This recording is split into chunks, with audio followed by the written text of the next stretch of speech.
আজকে আমরা কোয়েল পাখির বাচ্চা ভিডিও নিয়ে চলে এসেছি। দেখুন, এগুলো হচ্ছে সাদলিঙ্কের বাচ্চা। এই দুটো হচ্ছে পানির পাত্র। এই যে পাথর দেওয়া আছে, মানে বাচ্চাগুলো ছোট অবস্থায় পাথর যদি না দেওয়া যায় তাহলে বাচ্চাগুলো হয়তো ডুবে যাবে, গাগুলা ভিজে যাবে, হয়তো মারা যেতে পারে। সেই জন্য আমরা পানির পাত্রতে পাথর দিয়েছি।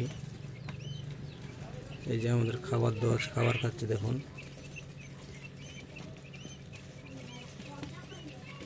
আমাদের কাছে এরকম বাচ্চা পাওয়া যায়। আপনারা লাগলে বলবেন, আমাদের স্ক্রিনে ফোন নাম্বার দেওয়া আছে, ফোন করবেন।